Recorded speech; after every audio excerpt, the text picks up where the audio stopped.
Hey everybody, Stu Smith here, going live. Hope you're doing well. Happy Monday. Yeah. It was cold, dark, and early today. Got after it though. It's a pretty good one. We actually trying two different things this week and next week. So today we took it easy this weekend. Took a little rest day on Saturday, just mobility work, stuff like that. And we tested today. We did a PST minus the swim because we have to swim later just due to pool situation. So we warmed up, push ups, sit ups, pull ups, mile and a half run. Then after that run, we all assembled back and we did a few more tests mixed into a workout. So did a body weight bench press, build up to body weight bench, and did that for max reps, see what that was. And then we did weight vest pull ups, 20 pounds, see what that was. But after that, it was more of a regular workout with dumbbells and bench and dips and more pull ups, stuff like that, and running too. Uh, but next week, we're going to flip it upside down to just see what happens, right? To see how their performance goes. And we're going to do the bench press and the weighted pull ups part first. Then we're going to go run, just kind of shake that out. Not much, maybe a mile, just loosen up. And then we'll do the PT part, the pull up, push up, sit ups, mile and a half. After all that, see how it works. And then we'll meet back up and finish the weightlifting session. Maybe finish up with a pyramid or something, whatever your weakness is. Usually, when we do a test that day, our workout, instead of that's all you're doing as a test, is we focus on your weakness. And then from there, we find our weaknesses, then we can set goals. So that is what this is really about. This is kind of like learning how to set goals. First, you need to assess yourself and set a realistic goal, and it should be part of a progression. And then from there, you know, you set this goal. You drop a minute off your mile and a half timed run. You increase your push-ups by 20. You increase your pull-ups by 10. So there's multiple ways to set a goal and multiple goals to set. All of them are good if you're going in the right direction. And I think where a lot of people mess up is they tend to set a goal as if it was a destination, right? I can do 20 pull-ups now. I'm done. And don't do pull-ups anymore. That's just ridiculous. And then they get bad at pull-ups and they're back down to single digits again. So, with these goals, this is part of the journey, right? So there's an old saying in fitness is a journey, not a destination. So um, that's really the theme that I'm trying to go here with this as we get people on here to start asking questions is just consider it, uh, any goal is part lifestyle change. You have to first, when you set a goal, you are initially pretty darn motivated to improve yourself. That's probably when your motivation is the highest.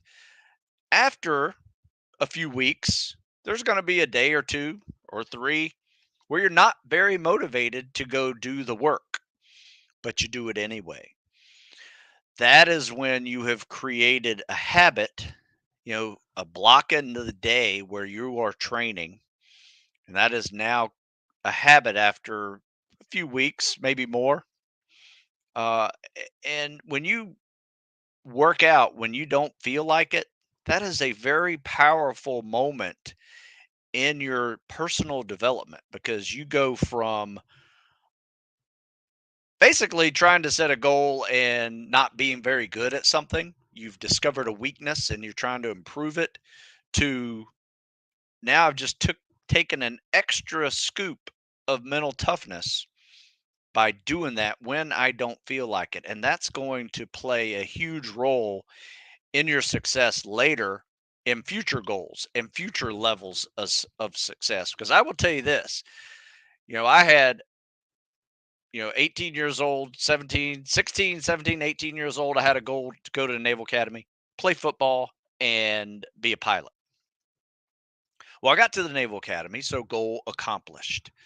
But something I did not realize is that when I got there, I needed to up my game to the next level in order to stay there, because my first few months there was a very humbling experience of failure, pretty much failing just about everything, past a few things, but man, it sucked. And then I figured it out. I realized what I had to do to up my game. So my goal was now next level. I got to bring my fitness up to this level. I got to bring my academics up to this level. I have to, if I want to be a pilot or play football, I got to do this level. And I failed at that because I didn't become a pilot and I didn't play football, but I played rugby.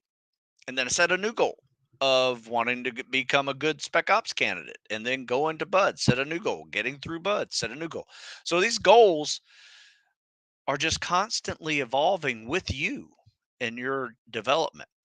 There is no destination to a goal. Like, you just can't stop. You got to find out what's next. Otherwise, you're not really improving. So I'm actually writing an article on this right now. I'm a little bit all over the place and trying to write it in my head, but I think I came up with 5 steps. And after this explanation, we'll take some questions if you have them. So type them up, send them to me. Set realistic goals is number 1. Number 2 is get rid of doubt by doing something. Now, this is a very powerful thing because we all doubt our ability to go get things done somewhere in the journey. There's self-doubt that creeps in. Maybe it's an obtrusive thought, maybe it's deeper than that. I don't know. But you got to get started by doing something, right? So find a plan, get moving. If it's just you don't have the habit of working out at all, set a time in the day where these 30 minutes is an appointment with yourself. And then that may just start off with a walk, and then that can evolve into jogging, can evolve into weightlifting, can evolve into calisthenics and whatever, next level of all that stuff. So it has to keep evolving. So do something. That's the key. Focus on discipline in other areas. Like I mentioned earlier, you don't feel like working out, but you work out anyway. That is a big discipline builder right there. That just proves you have it. And then ask for help. If you're struggling to achieve your goal, ask for help. Friends, family, guys in the gym, whatever. You can always email me too, stu@stewsmith.com. Happy to help. And then finally, the last part of it is just never give up. No matter what the challenge is ahead, fifth step is just never give up and keep rolling. And you might have to change. Like I said, I had a goal of becoming a football player and being a pilot. Well, I saw that wasn't really working, and my desire to do that wasn't really there, and shifted course. But happy I made that shift too. So, all right. So let's take some questions. I have a few questions popping up here. Let's see what we got. Jackson says, do you know where your guys go to get LASIK in the DMV area? Jackson, I did see your email. I wasn't blowing it off. I sent an email to my guys to ask, where they get their LASIKs done, because I've had at least 50 people around here get LASIK surgery over the years, and I'll find out who their doctor was. So my advice would be to find the one that does like 50 a day. You'd be maybe not 50, 30 a day. One of my guys said that when his doctor does LASIK, he's doing LASIK for 12 straight hours, and I would try to get one earlier when he's not so tired. Not that there's an issue with that. But it's just a machine nowadays, so it's pretty safe. Um, but yeah, some of those LASIK PRK surgeries are done rather quickly and successfully. So, ask around, but I will also ask around and get actual names for you and respond to your email that I saw pop up. What happens if there's a severe thunderstorm above during a bud's evolution? You know what? Never seen one. Be honest with you. It's weird weather out there. I mean, I guess it could happen, but most people in groups like the military, sports teams, if there's lightning or the threat of lightning, no one wants to see 20 people dead because of a lightning strike. So usually take it inside. But no kidding. I was at Bud's for, I don't know, 9 months, went back to visit many times, never saw a thunderstorm. So not sure if that's something you need to worry yourself about. Alex, what's up? Please walk through Bud's graduation and then getting up to speed at a team. Not sure what you're asking. The graduation event itself, where you get a certificate that says congratulations. Um, it's like any other graduation. Or are you talking about Bud's day one until graduation and then getting to SQT and then getting to the team? Um, Not sure what you're asking. I'm in first year of college right now and have planned on joining the Army SF when graduating. Which of your programs do you suggest me follow while in college? Well, you got time, first year of college, so you got a lot of time. So my recommendation would be play around with I got this combination of Army workout books that are really good. Sorry, my dog's talking to me. Check out this combination. It's part Army CFT, part SF programming. And then after you're done with this, you can kind of see where your weaknesses are and then go into more of the seasonal tactical fitness programming because you got all year to go. So why not, do a fall training cycle, do a winter training cycle, spring and summer, that actually focuses on all the elements of fitness so you don't leave out any weaknesses that could be left on the table and you're not preparing yourself properly for. So that's where I would start with that combo that I put a link in the comment section, Marcus. You can check it out. Hang on a second, let me yell at my dog.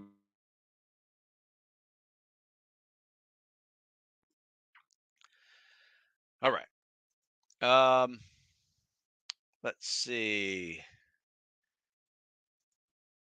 Everybody, San Diego very rarely has thunderstorms. That is true. Like I said, I've never seen them. So saw rain, that's about it. Any advice for someone currently in Navy ROTC but considering switching to Army ROTC? More opportunities for SOF. That's very common. I don't have any real advice because that is more an administrative process. Your PT is going to be different. Your boot camp training is going to be different. So, in fact, the programs that I just sent in this article right here, check this out: Army PFT, CFT, Rucking, Prep, Rangers, Special Forces combo. Check out that article. That's a great place to start. Especially if you're already in there and now you got to focus on different fitness tests in order to qualify for those jobs. How much did your civilian scuba classes help you during second phase? Not a whole lot, but also a whole lot. And what I mean by that is I think having scuba dived before, um, that was really helpful with just taking away some of that first time jitters, anxiety, because when you are taught scuba diving at SEAL training, it is fed to you through a fire hose, and you're right here like just taking it in, and um, very tough uh, to learn quickly. If you're having problems, if you get stuck at something, sometimes the dive tables are confusing. Sometimes the physics behind diving can be confusing if you're not very good at algebra. So there's a whole list of things that can go wrong in learning how to dive in the Navy. However, having that scuba class was helpful with just knowing how to breathe underwater and knowing what that sensation feels like. Um, so that's where it was helpful. But to be honest with you, it's so different. Um, it wasn't super helpful. But I will say this: I recommend just about every one of my guys going Navy, whether it's to be a diver or to go EOD or to go to Buds, is hey, while you're sitting here training, you got 6 months before you go join the Navy, take a scuba course. There you go. So, how hard or easy is it to get an appointment to Buds from a ROTC program? Good question. Um, I mean, you have to be a really good candidate first. So, good grades, good military scores, good PST scores, and you have to submit that package. You have to have letters of recommendation. You have to submit a package to the SEAL officer board in order to get selected to go to SOAS, SEAL Officer Assessment and Selection, which will be the summer before your senior year for ROTC.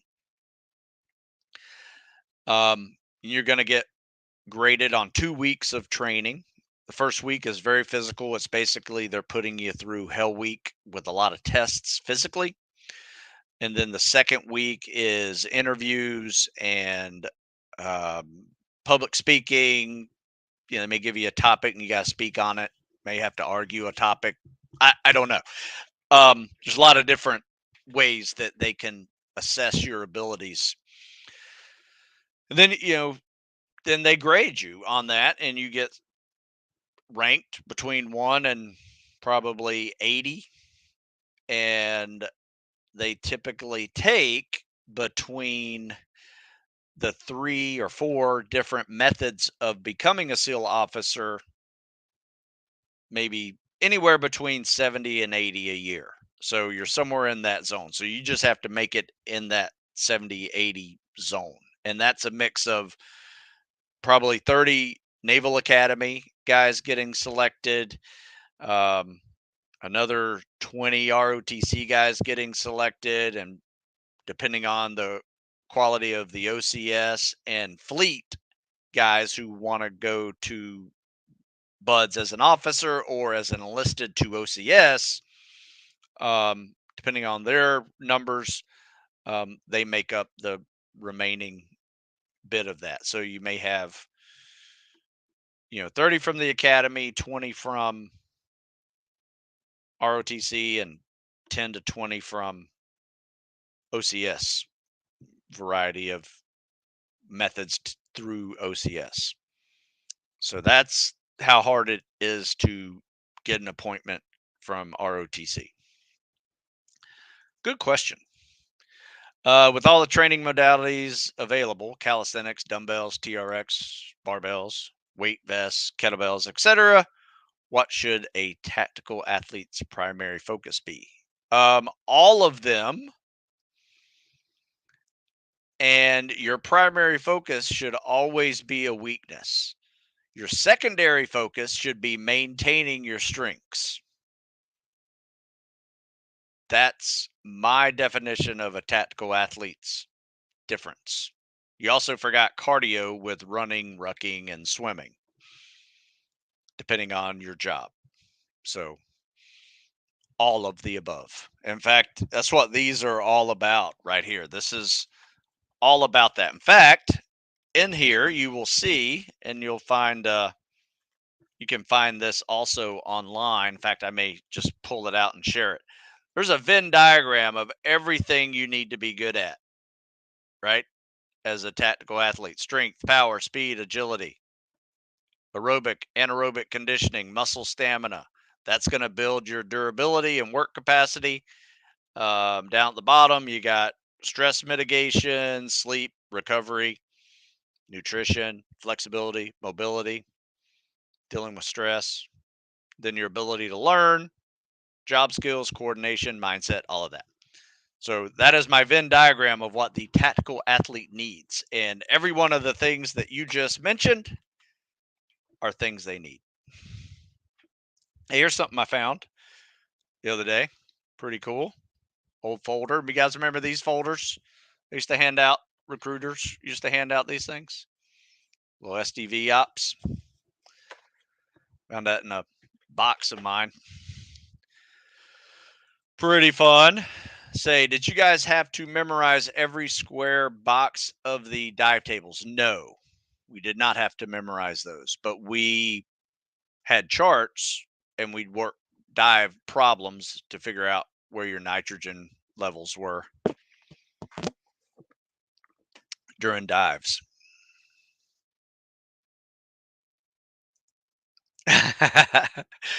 That's funny. Glad you liked that one. Thank you. No, I try to write a lot about the tactical athlete. In fact, I'm going to do a um, podcast on my system that I call seasonal tactical fitness periodization, and this is one of 4 books that I am creating this year. I'm 3 down, 1 to go. Writing this next year's summer training program right now, and it's going to be a 4-part series, and every season has a focus of improvement, but it also has a secondary focus of maintenance. So, for instance, right now we're in the fall, going into the winter. We're going to focus more on strength, power, speed, agility, though we're going to maintain some calisthenic muscle stamina and some endurance. It's just our endurance is going to be shorter and faster versus longer and more time consuming that we will build up to in the spring and summer. So as you can see, there's a running program built into it, there's a lifting program built into it, there's calisthenics that are a part of every part of it, because we tend to warm up with calisthenics just to help maintain. Um, and then there's running, rucking, swimming, all that too. So great question. What kind of weighted vest and swimming fins would you recommend for training? Good question. I have like 3 different weight vests. I have like a plate carrier. I think I bought from London Bridge. It's a really good one. Um, that's about 20 pounds. And then I have, I think they might have run out of business. Raptor weight vests. Let me see if they're still a thing. But my advice is go to eBay and find these things, because um, you're probably going to find your best purchases out there on on eBay. In fact, I have bought 2 weight vests from eBay. I bought a cheaper model, like less than $50, 40 pounds, called ZFO Sports. I think it's Chinese made. Um, then I bought another one from weightvest.com. And then I was given one from Raptor, but I just tried to Google it. I think they went out of business. They're an English company trying to make weight vests, and there's just too many options on the market. And theirs was like a $400 weight vest. It was nice, but not many people want to spend $400 on a weight vest. As far as fins are concerned, if you're preparing for Navy or any special ops world fin diving swimming program, I would suggest rocket fins or jet fins. Definitely. Is CO2 tolerance and breath holding a matter of cardiorespiratory conditioning or mostly just learning to embrace the suck factor and pushing further? You know what? I never got into long breath holds and really practicing for those. So I'm not the man to ask about, CO2 tables. What I did, especially for events like the 50-meter underwater swim, was I learned to be so efficient in the swim that I didn't waste a lot of energy and oxygen swimming.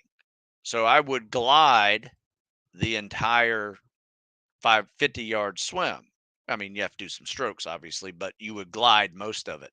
And I could do 25 yards in 4 strokes, 4 arm pulls, 4 kicks, turn around, kick off the wall, sometimes 3.5 coming back because I didn't have to, I was allowed to kick off the wall coming back, and you can really make up half that length with a good pull out. So I just learned to swim efficiently so I didn't waste a lot of my oxygen. And it wasn't that hard to hold your breath for 45 seconds for a 50-meter swim, as long as you weren't doing one of these numbers and wasting a lot of oxygen. Your muscles will chew up some oxygen and make carbon dioxide quickly. So if you could do fewer of those arm pulls and kicks, it's a lot easier. Now, as far as just holding your breath for pool comp and stuff like that, you really don't need to be able to hold your breath that long. I would play around with like 90 seconds to 2 minutes max. No need to go any longer than that. So, yeah, those fans are great, but that's not what they issue at SEAL training. So, you can practice in these fins if you want, but you're going to be issued 2 pieces of wood that you tape to your feet that they call rocket fins and scuba fins. You recommend everyone going to Buds get an extra workout at boot camp? Do you recommend doing anything extra at prep and or bow? It depends. If you feel like you need to work on a weakness, absolutely. Um, in fact, I've written articles on that very topic. Um, how can I add extra? In fact, you can Google this. In fact, just put your question in Google and put my name in it. How can I add extra workouts during boot camp? Okay, so I'm going to put this down here for you, DJ. Then I'm going to do adding workouts to Bud's prep or other rollback programs. Stu Smith. And boom. Here you go. Right here. Another article written that you could have found on Google. Not that I mind you asking questions that I've written articles about. In fact, asking a question that I haven't written an article about is probably harder than just asking a question. But seriously, I've written over 1,000 articles. You can find them online. And if you put your question into Google with my name in it, I may have written an article about it. Chances are, I've been doing this for over 20 years. Probably, at least writing articles, and there's a lot out there. But yeah, check those 2 articles out. I would recommend people extra workouts at boot camp, and I have recommended people do extra workouts at prep and buds orientation, because you may find that it's not enough. You may find like you're getting out of shape, but at the same time, you don't want to overdo it because you're about to overdo it, right? You are about to get kicked right in the nuts for 4 straight weeks. And those first 4 weeks are hard. And there will be a time when you can't really get stronger or faster. And there's only one thing to do, and that is to get tougher, right? So, my advice, if you're in the boot camp prep world, is to just um, work on your weaknesses so they're no longer weaknesses. If you have a really hard time passing 4 mile timed runs, you need to be running, right? And doing extra cardio. If you're starting to break, do more non-impact cardio, but hard.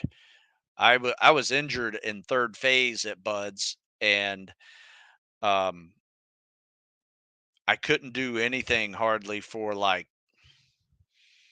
a month. So I couldn't run for a month. All I could do is ride a bike. And then I started running again and mixing biking with it because it hurt to run too much too soon. And when I got back into my class, I was running my 4 mile timed runs 2 minutes faster after that injury. So you can get fast quickly as long as you don't overdo it and get injured by running too much. Jake was, how was the skydiving portion of SEAL training? Some SEALs love it and they do extra skydiving on the weekends. I mean, I have buddies of mine that 10,000 jumps, just crazy, crazy amount of jumps. Um, I personally, I would rather scuba dive than dive out of an airplane. Just preference. I did think I probably have like 50 jumps, right? Not a whole lot. And I never really liked doing it until they were done. Um, it just wasn't something that I would do as a hobby. Whereas I've been scuba diving multiple times since I've been out of the Navy, but I have not jumped out of an airplane since I've been out of the Navy. So a lot of people have different preferences on what they like to do. It was a great method of getting into some place, but I always ask the question when it was brought up as a mission planning option was, if the closest you can get to an area is 10,000 feet above them, how are we getting out? And it was just a very good common sense question when talking about insertion methods. Sometimes it works. There have been many missions that have gone well because they were able to sneak in by air like that versus being seen on the ground. So there's some viability to that insertion method too. IST rubber rocket scuba diver fins. Yeah, they're okay. I mean, they're good. I personally like the jet fin model, and I think they're made by Scuba Pro. Yeah, Scuba Pro jet fins, but and they're expensive. So my advice is to see if you can find them on eBay or some other kind of store. Maybe even Amazon too. Amazon may have cheaper prices out there too. Let me see something here. I got something I want to show you. Let me see if it pops up. I can't see. There we go. Downloads. So I got the new cover for the spring training program. I'll pull it up, show you real quick.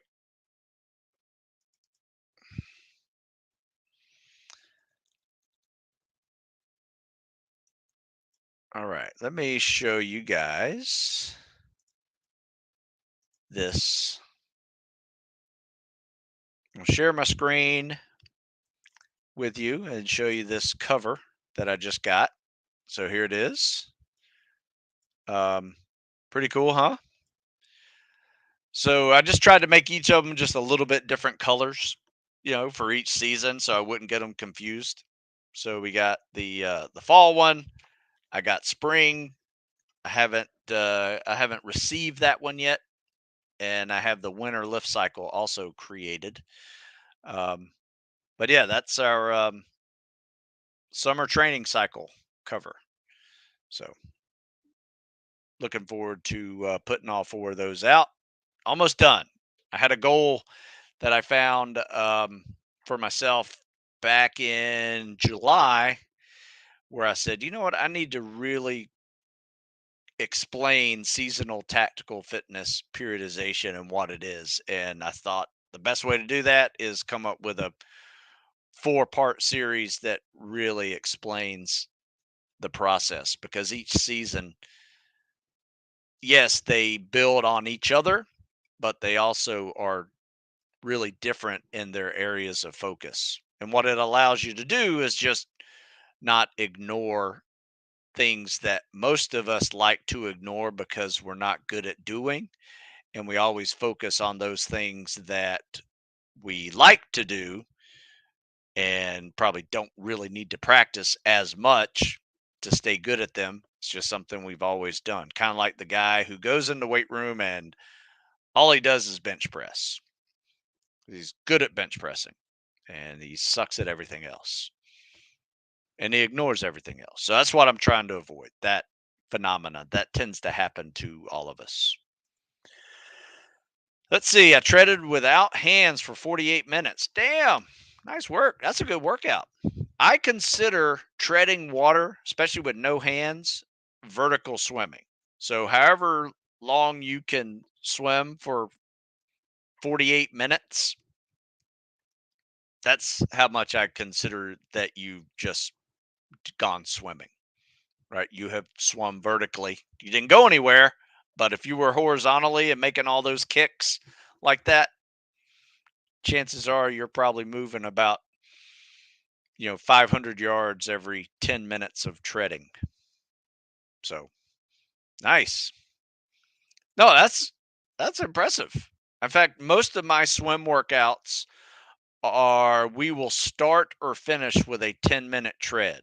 So we'll do horizontal swimming for 45 minutes or so, and then we'll do like a 10-minute tread as a warm up or as a cool down. So yeah, if you're going to add weights, do it on a leg day and wear fins treading. So you hold the weights 10 pounds, 15 pounds, whatever you feel like you can do, and then do that with scuba fins. So that's a good leg day pump. Seth, I missed this question. When you were training for buds, did you train with a group of people or did you mostly complete your workout solo? Good question. I had both. Luckily, I had both, but there were many events that I had to train on my own. There were multiple guys that also wanted to go to buds that we would work out together because I was at the Naval Academy and had plenty of workout partners there. There were 4 guys on my rugby team that also wanted to go to buds. So after rugby practice, we would go swim most nights. And then sometimes I was by myself. Just depend on everybody's schedule. And then when I went home, I had buddies that liked to work out as well, but they didn't like to work out like I did. So what I did was I'd go swimming with the swimmer, I'd go running with the runner, and then I'd go lift with the lifter, and I'd do some, calisthenics mixed in there too. and then we'd all go out later that day. So I was able to mix in multiple workouts with civilian buddies, and that was fun. So I credit them to helping me prepare as well. Let's see, is weighted running a good idea to improve times? I don't know. I will tell you this though. Every time I ruck with a weight, and that's kind of, it's not quite running, it's more of a shuffle. Um and then take it off and go run, I definitely feel lighter when I'm running. So, to be honest with you, I've never used weighted running to make running harder to improve running times. We did it just to make running harder on soft sand or hills, but I never choreographed workouts to see if they actually made running faster on timed runs. Does that make sense? There's a there's a place for them in the week. We usually do weighted running, rucking, hills, soft sand type workouts on leg days, and then we will run as well. But to be honest with you, I can't tell you with great certainty that because I added weight, my runs got faster, or people I coach got faster because of added weight. It was one of several different workouts that helped them get faster. Yes, thank you, Alex. Previous longest tread was 8:30, but cranked it out further than I thought I could. Yeah, man, that's good. Yeah, can only do 250 and 430. That's not horrible.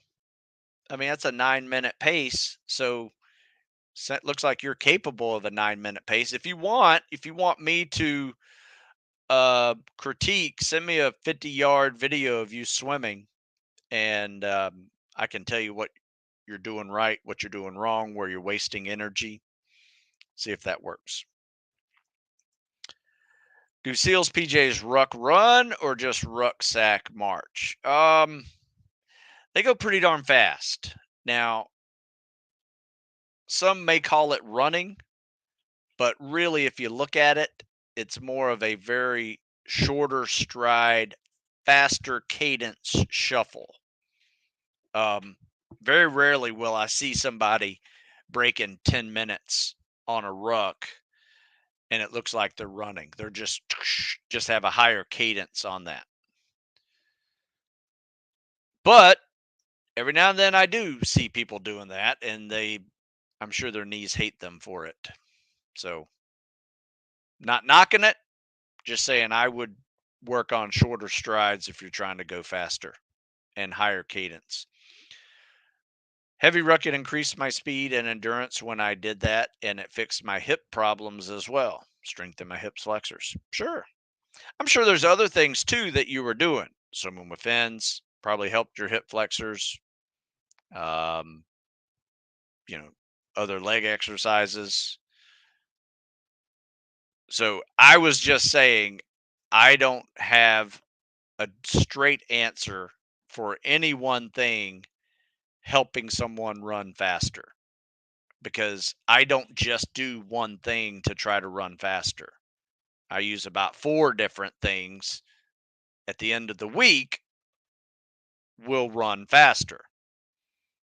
From sprinting hills to running sand to running track intervals to running goal pace to running sprints and running weighted. All of that is part of programming. To say one is better than the other or one works would really kind of require me to test it out to a level of I'm just going to run heavy for the next 3 weeks and see if my mile and a half time is faster. I have not done that. So if you want to try it, try it. Tell me if it works. Just started cows and cardio. Thank you. I love that one. That was one of my favorite workouts, I will say. Semi-pro grappler in my 40s. Oh, that's cool. What weightlifting program should I use after completing cows and cardio? Um, yeah, if you're in your 40s doing that, something I would recommend is, I would consider you kind of like our tactical athlete world. I do have a whole series of tactical fitness over 40. That's a really good series. There's a beginner in there that you obviously don't need if you're already a grappler and doing the cows and cardio workout. I would suggest maybe taking it to the next level, volume 2 of that 4-part series, or Ready to Compete, volume 3 of that series. And then volume 4 is a fun one too, because that's pretty much my workout that I have done in my 40s for years. And it's a shortened picture of seasonal tactical fitness periodization. It's a 16-week program, that number 4, and there's 4. It's kind of fun to do. There's 4-week sections that give you a taste of all 4 seasons. So there's a cows and cardio one, there's a peak summer running and cardio activity workout. There's a mix of fall where it's kind of like a deload of running, but you're increasing weight, decreasing reps, and then there's a winter lift cycle for 4 weeks. So there's a lot of different ways to play with the seasonal tactical fitness periodization model that I've created over the years. I mean, I've been doing it for over 20 years. It's a 20-year system that I have played around with, tweaked, created out of necessity because I was pretty much broken when I started it.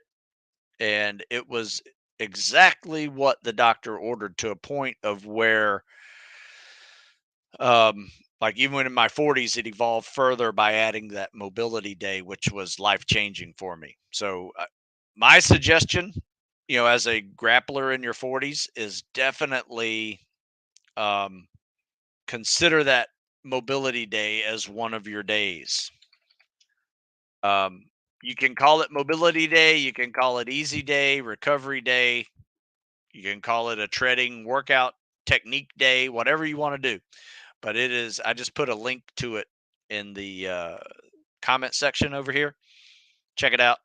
It's a great article, and it kind of explains especially what the 40-year-old needs, because it changed my whole existence with fitness by adding it once a week. But now I do it twice a week. It's that good. Are Bates 922 similar in weight to regular winter boots? I don't think so. I find them a lot lighter. And then the new Nikes are even lighter. So, should I quit hypertrophy training my legs if I'm trying to improve running times? Yes, absolutely. I mean, depends. I mean, are you trying to do sprint running times? Because that's a different story. If you're trying to get big muscles and make them powerful for speed and do 40s and 100-meter dashes, maybe 200-meter dashes, I don't see where that'd be an issue. But if you're trying to run a nice steady pace at a mile and a half, 2 miles, 3 miles, 4 miles, you're going to wish you had a little less muscle in your legs. Doesn't have to be small, don't have to be chicken legs, just it's not needed.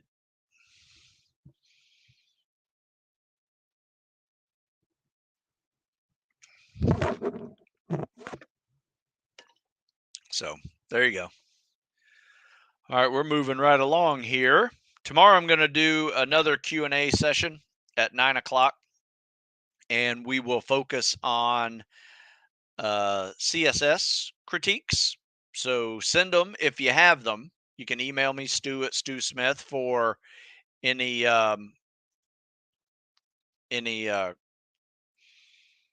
videos you want me to critique. That You can also DM me on my Instagram, StuSmith50. Another one to check out too is if you're really concerned about your CSS, I have over 100 videos that I put up on TikTok.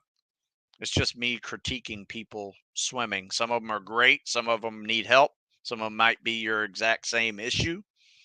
My suggestion is get a video of yourself, watch yourself swim, and then compare it to some of these others, and you can say, oh, that's where I'm screwing up. I'm popping my head up when I breathe, or I'm not gliding long enough, or my kick really sucks. It looks like I'm going nowhere after I kick. Could be a recovery issue, could be streamlining issue, could be a weak kick. A lot of different issues in there. And that's what I try to sort out tomorrow on the live uh, Q&A and CSS critique show tomorrow at 9 a.m. And I'm on YouTube and Facebook. Let's see.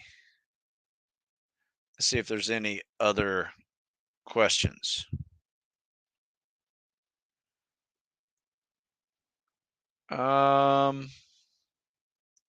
Okay, another question here. I'm a ROTC cadet interested in special forces. Any advice as a student and someone pursuing a degree? I'm not sure if you saw the article I posted up here a minute ago about there's this combination Army, PFT, CFT prep, as well as Special Forces Ranger type advanced level programming. My suggestion would be start there because you're going to need to be good at your fitness tests just to be a competitive cadet. But you're also going to need to advance that and get better at running, get better at rucking, other load bearing activities, other advanced fitness tests, things like that. All right, Joe, you asked some weird questions. This one is even weirder. What do you think we should ask about? I'm not even sure what you're talking about. If you're on this channel and you're asking me questions, I would recommend you keep it towards fitness, tactical fitness, or any greater specific details of potential schools you are considering to go to and endure. Did I ever rupture my eardrum at Buds? I did not. Had a few squeezes uh, on the sub, swimming off the sub. Sometimes those things are a little awkward with maintaining depths that you need, but never had a ruptured eardrum. So, all right. So, let's see here. I guess that's it. So, thanks for watching. If you have any questions, you can email me, stu@stusmith.com. If I missed them, just email them to me. Happy to answer them. And if you can't get in touch with me, go to Google, ask Google, put my name in the search, and see if I've answered it. And if I haven't, you should send it to me and say, hey, I just asked Google and you did not answer such a question. And I will write an article for you on that topic if it's worthy of an article. Because you guys give me ideas to write articles. So I'm not knocking it when you guys ask questions that I've already answered. Like I said, it's difficult to do because I've been doing this a long time. So, but I thank you. You guys inspire me to come up with new ideas. So thanks for listening and share with your buddies. Give me a like. I'd appreciate it. We'll see you later. See you tomorrow.